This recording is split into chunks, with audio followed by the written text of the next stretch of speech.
Gordy's hand slammed down on the stop button.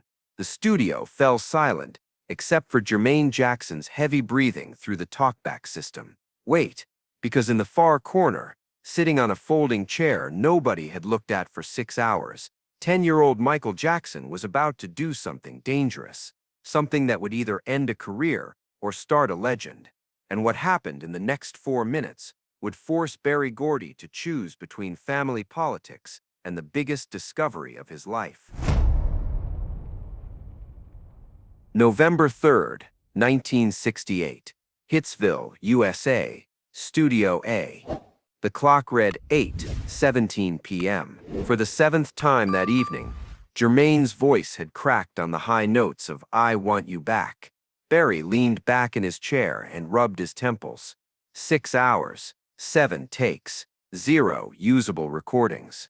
Jackie Jackson set down his guitar and walked out without a word. Marlon followed. The Funk Brothers began packing their instruments with resigned efficiency. Session musicians who knew they'd be back tomorrow to try again. Another night, another incomplete track. In the competitive landscape of late 1960s, Motown, incomplete recordings meant missed chart opportunities. Missed opportunities meant other labels would fill the void. Barry had built an empire by moving faster than everyone else. But tonight, speed wasn't the problem. The problem was sitting in the vocal booth, looking defeated. Pack it up, everybody, Barry announced. We'll try fresh tomorrow morning. But someone hadn't moved. Michael Jackson sat in his corner chair near the water cooler. He was staring at the empty microphone in the vocal booth. His hands were gripping the edges of the folding chair so tightly his knuckles had gone pale. For 6 hours, he'd been watching his brother fail.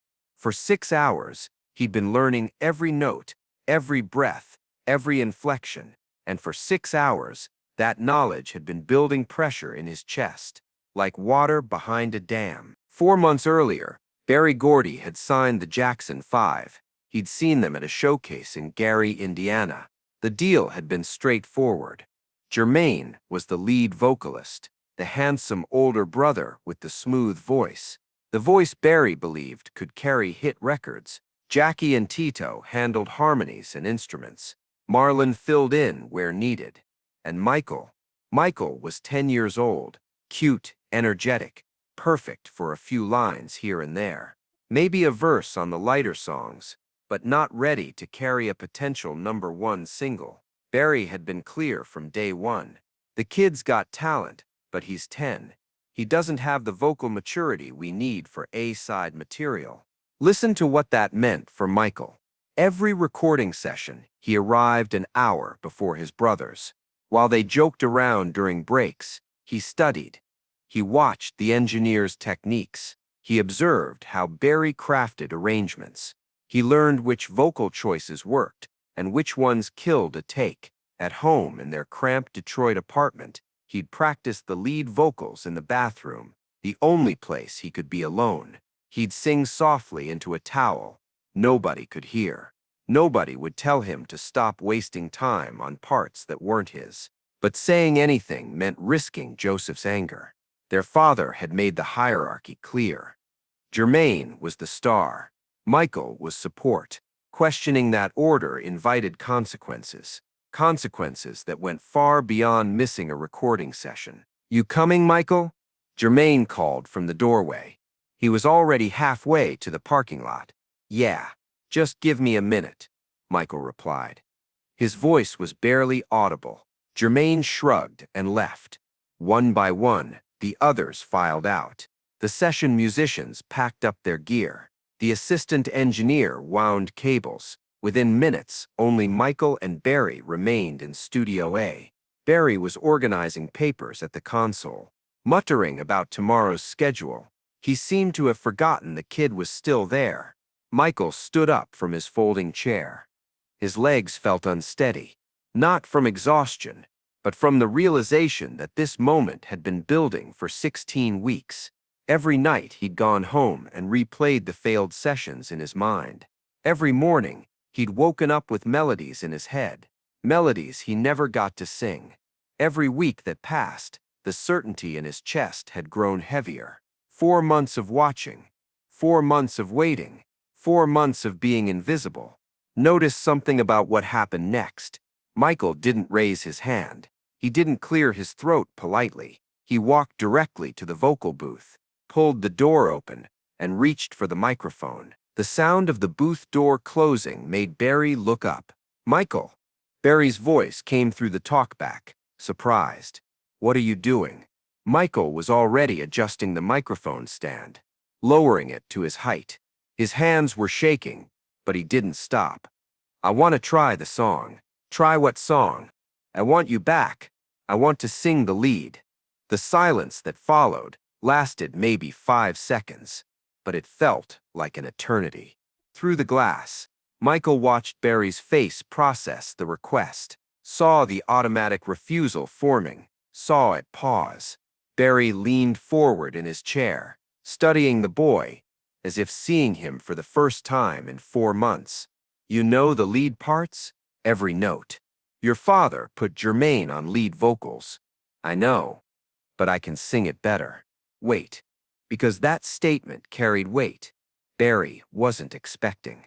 This wasn't coming from just any 10-year-old. This was coming from someone who'd spent 4 months in perfect silence. This wasn't a kid asking for a chance. This was someone making a statement about something he already knew to be true. Barry glanced at the clock. 8:23 p.m. Joseph Jackson was picking up the boys at 10 p.m. He had 97 minutes. 97 minutes before he'd have to explain to an angry father why he'd let the youngest son step out of line. But something in Michael's eyes stopped him from saying no immediately. "All right," Barry said finally. "One take. That's it." Michael put on the headphones. Through them, he heard his own breathing, amplified and too loud. The instrumental track began. For the first 4 bars, he just listened, feeling the familiar rhythm that had been playing all evening, the bass line Jermaine had been struggling against, the percussion hits that had thrown off Jackie's timing. Michael had memorized every instrumental detail from his corner chair. Then he opened his mouth and sang. The first verse came out clear and strong, not tentative, not testing, fully committed from the first syllable. He was attacking the song the way he'd imagined it 1,000 times, in that bathroom in Detroit, singing into a towel while his brothers slept. Through the glass, Barry's expression still hadn't changed, still skeptical, still thinking about Joseph's reaction. But something was happening inside Michael's chest. The weight that had been sitting there for 4 months was shifting, transforming. Every word felt like confession. Every note was something he'd been forced to hide. The melody felt like it had been written specifically for his voice, and everyone else had just been borrowing it temporarily. Remember what you heard earlier, about Michael practicing in secret, about him watching every failed take, about him memorizing every breath. That wasn't preparation, that was inevitability building toward this exact moment. When the chorus arrived, Michael's voice opened up completely, not with forced power like Jermaine had been attempting, but with something raw and authentic. There was pain in it, yes, but also hope. There was longing, but also joy. Each word carried 4 months of silence and 10 years of being told to wait his turn. Barry straightened in his chair. The transformation was visible through the control room glass. Barry's hand moved reflexively toward the recording controls, but he stopped himself. He wasn't recording yet. He was still deciding whether this was real or whether exhaustion was making him hear things that weren't there. Michael saw the hesitation and pushed harder.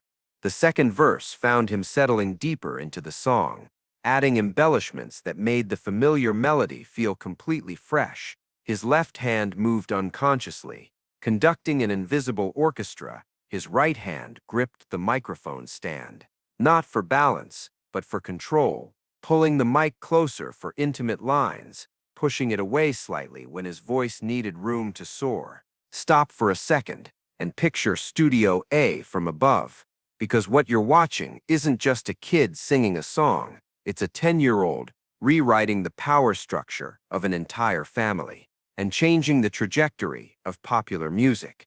The only person who doesn't fully understand the stakes yet is Michael himself. By the time the bridge arrived, the quiet backup singer had disappeared entirely. Michael's voice soared into notes that seemed impossible for a 10-year-old throat, then dropped back to a rich warmth that wrapped around the lyrics, like they'd been written specifically for him. When the song ended, the studio fell silent, except for the soft hiss of the tape machine. Michael kept his eyes closed, not ready to see disappointment in Barry's face. "Jesus Christ," Barry whispered. Michael opened his eyes. Through the glass, Barry was staring at him with an expression he'd never seen before. Not polite interest, not calculated assessment, something closer to shock. "Where the hell has that been hiding?" Barry asked through the talkback. Michael removed his headphones with trembling hands. "It's been there the whole time. Nobody asked."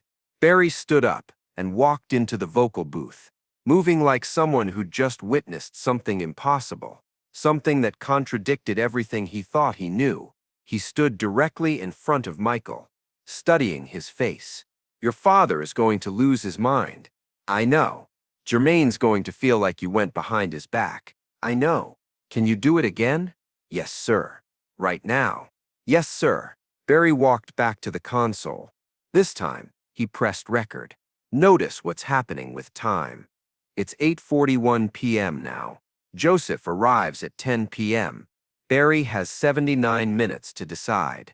79 minutes to choose between destroying the tape or presenting it as accomplished fact. 79 minutes to choose between protecting family dynamics or chasing what might be the biggest hit of his career.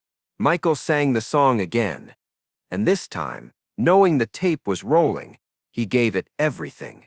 Every technique he'd absorbed from watching James Brown on television. Every emotional trick he'd learned from listening to Jackie Wilson records. Every instinct he'd developed during 10 years of performing, that nobody had ever asked him to fully unleash. When he finished the second take, Barry sat in silence for a long moment. Then he pressed the intercom button. "Michael, stay right there. Don't move. Don't leave. I need to make a phone call." What Michael didn't know yet was that Barry was calling Smokey Robinson at home, getting him out of bed, to come to the studio immediately, because what Barry had just heard needed a witness, someone whose opinion he trusted, someone who could confirm he wasn't imagining things. Smokey Robinson arrived 32 minutes later, still in his house slippers. Barry played him the tape without explanation, just pressed play and watched Smokey's face. Halfway through the first chorus, Smokey stood up from his chair. By the bridge, he was shaking his head slowly, that universal gesture that means both disbelief and recognition. When the song ended, Smokey turned to Barry and said 6 words. "That's a hit. That's a star." Michael, still sitting in the vocal booth, watched through the glass. The two men talked in animated whispers. He couldn't hear what they were saying, but he could see Barry pulling out the phone book, making more calls. Listen carefully to what happened next, because this is where things got complicated. At 9:47 p.m., 13 minutes before Joseph was scheduled to arrive, Barry made his decision. He called Joseph from the studio phone, told him to come inside instead of waiting in the parking lot. He didn't explain why, just said there was something Joseph needed to hear. Joseph Jackson walked into Studio A at 9:51 p.m. with the expression of a man expecting bad news. His youngest son was supposed to be in the van with his brothers, not alone in a recording studio with Gordy at 10 o'clock at night. "What's going on?" Joseph demanded. "Is Michael in trouble?" "No trouble," Barry said carefully. "But we need to have a conversation about your group's structure." Joseph's face darkened. "What about it?" "Just listen first. Then we'll talk." Barry played the tape. "Remember earlier when we talked about family hierarchy? About Joseph's rules? About Jermaine's position as the designated star? All of that was about to collide with 3 minutes and 42 seconds of recording that made those rules irrelevant. Joseph listened in silence. Michael watched his father's face from the vocal booth, trying to read his expression. He saw surprise, yes, but also something else. Calculation. Joseph Jackson was many things, but he wasn't stupid. He could hear what Barry and Smokey heard. He could recognize that the voice on that tape was something rare. The question was whether his ego would let him admit it. When the song ended, Joseph looked at Barry, then at Smokey, then through the glass at Michael. "Play it again," he said quietly. Barry played it again. This time, Joseph closed his eyes and just listened. When it ended, he was quiet for a long time. Then how long has he been able to sing like that? "I don't know," Barry admitted. "I just found out tonight." Joseph turned to Michael, his expression unreadable. "Why didn't you tell me?" Michael's voice was barely audible through the talkback. "You never asked." The conversation that followed was difficult. Barry had to explain that business wasn't personal, that hit records mattered more than family hierarchy, that Michael's voice was simply too special to keep hidden in harmonies. Joseph resisted, initially, worried about Jermaine's reaction, concerned about disrupting the group dynamic. But Barry was firm. "If you want hits, Michael sings lead. If you want to keep the old arrangement, I can't promise you success."